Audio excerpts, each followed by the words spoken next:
Well, hello, it's Karen McDermott Rolfe, independent advisor with Creative Memories, and I am back with my monthly technique layout.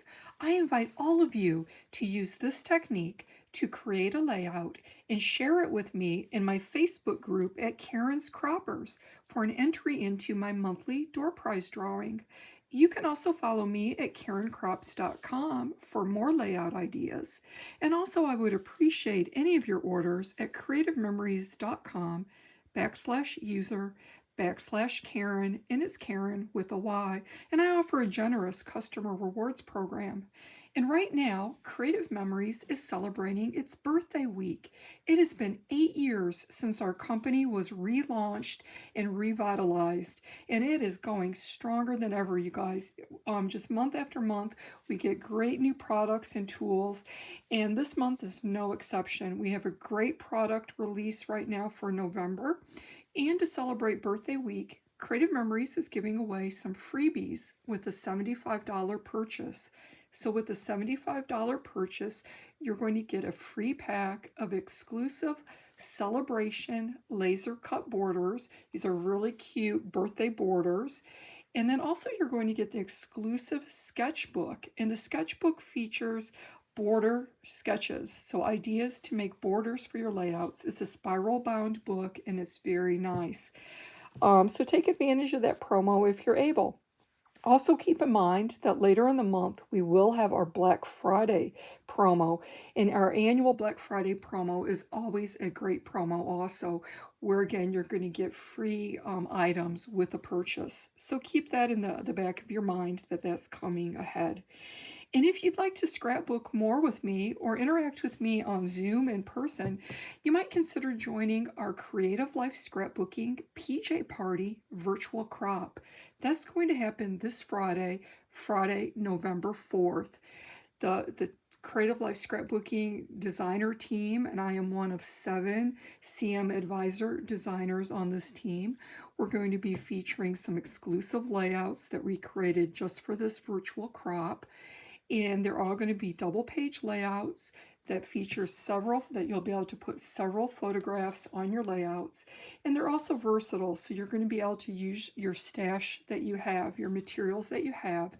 And if you don't have the tools that we use for our layouts, we offer tool substitution ideas. So to get more information about that virtual crop, please go to our website at creativelifescrapbooking.com, and that was creativelifescrapbooking.com. Look for the November PJ Party. And I believe there was one other thing I wanted to say with that. Oh yeah, if you're not able to join us live on Zoom Friday night, all of the sessions are recorded, and we have printable instructional handouts, so you can make the layouts later at your leisure. And we offer a private Facebook group for this event, where all of the participants will share photographs of their completed layouts for entries into our door prize drawing. So it's a great way to see hundreds of different adaptations of these layouts that we're going to share. It's so inspiring to see the ways that everyone takes our layouts, gives them their own little twist, their own little adaptation, and uses different materials to complete them. So our PJ parties are super fun. Well, let's get to the layout today for our November technique layout. And I am going to feature a layout that I created for the Creative Memories blog back in September. You might know that I am one of the designers that works on the Creative Memories blog. And this was a layout that I did to help promote the Shades of Polar Lights paper pack when that came out in September. Well, now with November, we have the launch of the Polar Lights collection. So the whole collection is now released, and it's this beautiful Polar Lights collection in beautiful shades of blue and teal, and everyone is just going crazy for that new collection. And so I made this kind of quilt inspired layout to show off all of the different patterns of paper that came in that paper pack.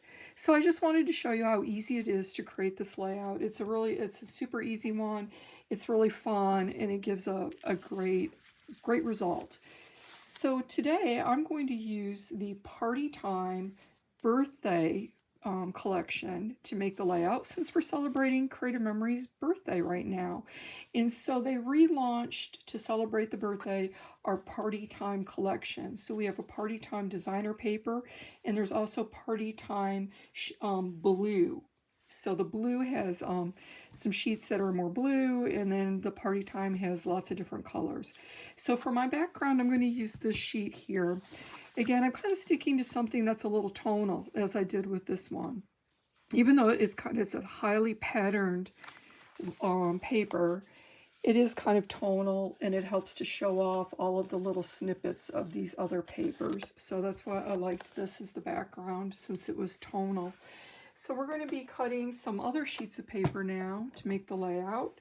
We're going to need some 5x5 squares. And I decided to use this sheet. It's white, and it has little blue polka dots. I'm not sure if you can see it so well. I've already cut a few of the squares.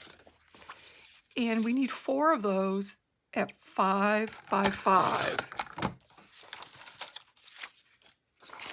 So again, that was 5 inches by 5 inches, and you'll need 4 of those. And just to get a head start for my video, I've already pre-cut 2. And we'll set those aside. Now we need to cut some more squares. The next one is 4x4. And I think I have a sheet here. It's a little larger than 4 inches, so I'm going to trim it down to 4. And you're going to need 4 pieces also of the 4x4 size. And actually, I'm going to use this paper on the back side, the gold side. So again, it's a little bit tonal there. And you'll need 4 of those. And you're going to need 4 squares that are 3 1/4 by 3 1/4. So let's just cut this piece down to 3 1/4 by 3 1/4. Again, I'm going to be using it on the back side there, that craft kind of paper with the little white star design. And again, we do need 4 of those at 3 1/4 by 3 1/4. It looks like this is 3 1/4. There we go. And I've already pre-cut 2. And now lastly, you're going to need some little squares. And to save time, I've already gone ahead and I've cut those. And those are 1 1/4 by 1 1/4. So 1 1/4 by 1 1/4. So this is a great way to use up some scraps. So I just looked in my paper pack at some of the little scrap pieces I had left. And you're going to cut 16 of those. Okay, so you need 16 that are 1 1/4 by 1 1/4. And then once you have those cut, you're going to take the larger of these squares, the 4, well, not the largest one, but the 4x4. Okay, so this is the 4x4 size. And we're going to adhere these little squares in the corners. So we're kind of conserving paper here. We didn't really need to make squares to cover all of this, because it's going to be covered up by the photo with the matted photo.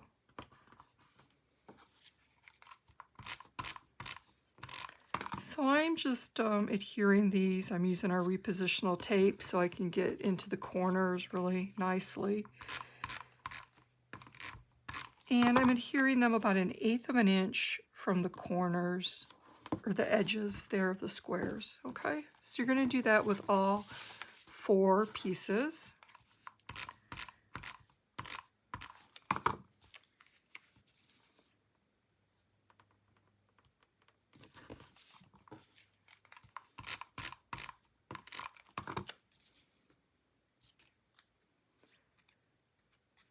And if you're looking at the patterns that are on these small squares, keep in mind that the corner portion is what is going to show on the layout. So really only a small portion, but if there's a particular spot in the paper pattern that you want to show, such as this pink cupcake, I positioned that right there in the corner so that would show.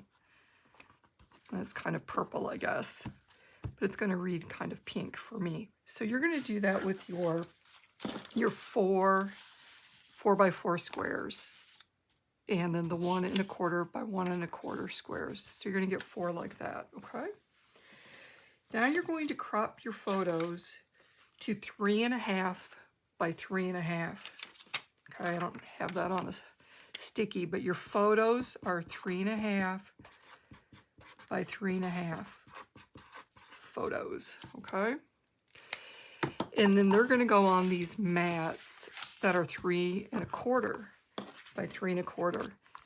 And I have some older birthday photos here. My little granddaughter, I'm surprised I haven't scrapbooked this. This is when she was 2.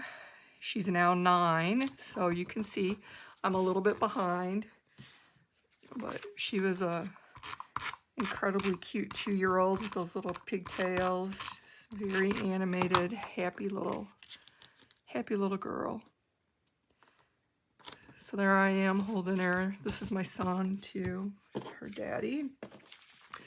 So I've got the photos then that are 3.5 by 3.5, and they're adhered to the mats that are 3 1/4 by 3 1/4. And then I only had 3 photos here that I was able to crop to this size. And, you know, I liked cropping them in like this because they really focused here on Ellie.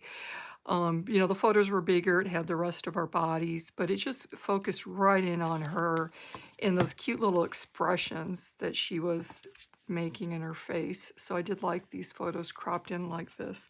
And then I decided I was going to use a space for journaling, so I can do a little journaling about this.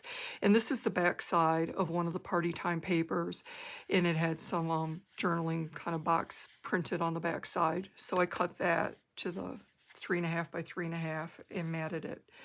So what we're going to do is, you can use your cutting mat. It might help you a little bit to position these straight, or, you know, it's not really necessary, but so we have our pieces here with the squares, and now we have our other pieces. We're just going to put a little tape on them. And we want them positioned. Let's see. I'm trying to get here on some of the grid lines, because I want to make sure that this is like straight up and down when I'm adhering to it. Okay, so there we go. So let me show you what I've done. So see the vertical line here, the 90 degree, I have the top point on it and I have the bottom point on it. And then here's this horizontal line right here, 5.5, and I have these points on it. So this way I know that that's all even. And now when I'm going to place this piece here on top of it, again, I'm using the grid lines to help me center this piece. Once I get it placed, I'll point it out. So I'm looking at the lines here on the mat, and I have it kind of equal distance. See on the sides, equal distance, and then on the top, equal distance from these lines on the mat. That way I know it's straight. Okay, so it's straight and it's even. I have the same amount showing there all the way around. So I'm going to do that. Add a little extra tape there. I'm going to do that with our other pieces now too. Let me see if I can, how it's going to work if I do it this way.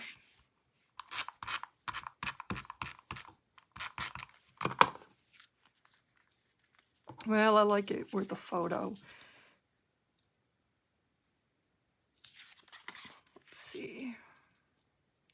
So again, I'm on that 90 degree vertical line. This time I'm on the 6-inch line, so I know that that is straight and even.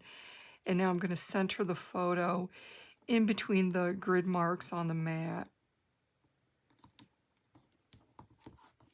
So again, kind of an equal distance from the photo mat to that white line on the cutting mat, the photo mat to the white line on the cutting mat, into the sides. Okay. So the mat is great, you know, I mean, it's awesome as a cutting mat, right? We use it that way all the time. But also as kind of a ruler and you know, to use as a grid to help you get things lined up and straight and even.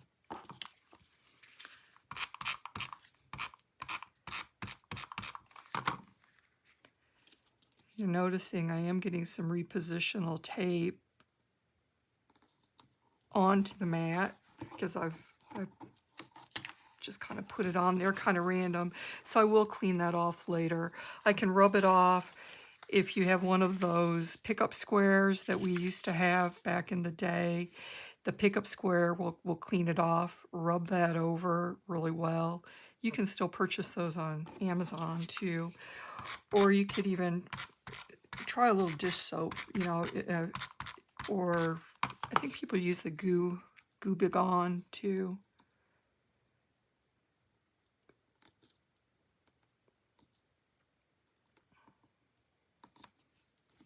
There we go. So now I have our little pieces assembled. And I'm done with the mat. This is going to be my background paper. And I'm going to take these larger squares. Remember, these were 5 by 5. And we're going to need to center them out.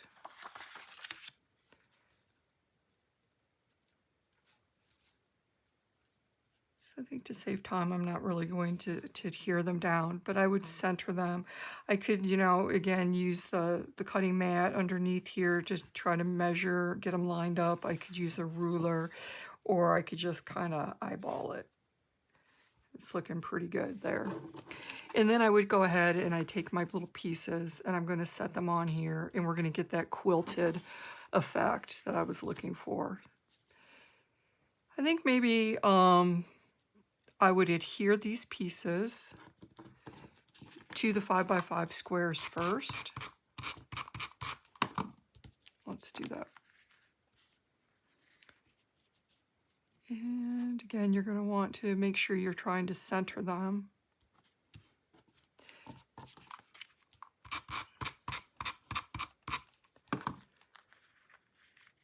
And again, centering it.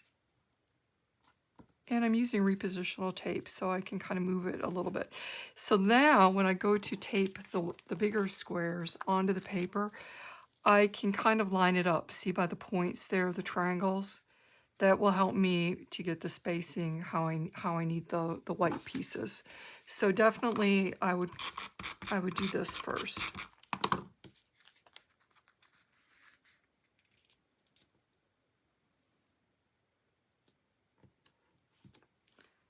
And I'm seeing something that I don't really like.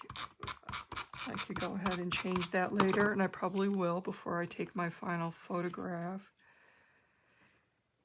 Do you see what I'm talking about? I've got 2 of the matching papers there pointing together, and I don't like that. So I think I might just pull this up a little bit and rearrange some of those smaller squares so they're a little bit more random and I don't have the same patterns butting up against each other. Okay. And then since it is a quilt inspired layout, we needed to do a little stitching, right? To make it look more quilty.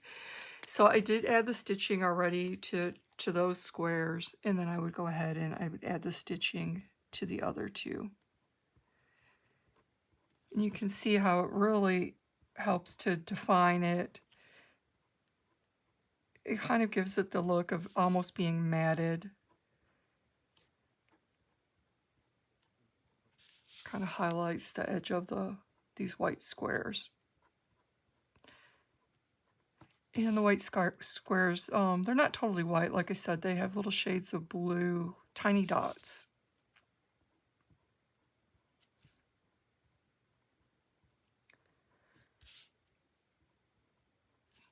I did try,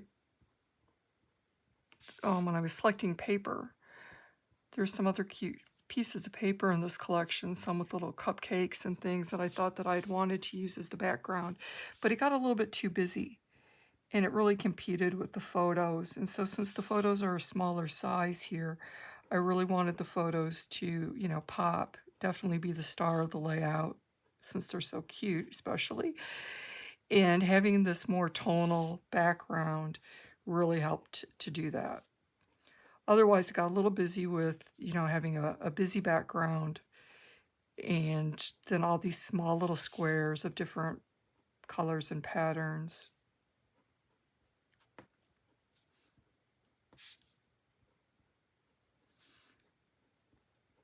So if you've been watching here as I've been adding the stitching, you can kind of really see the difference that it makes.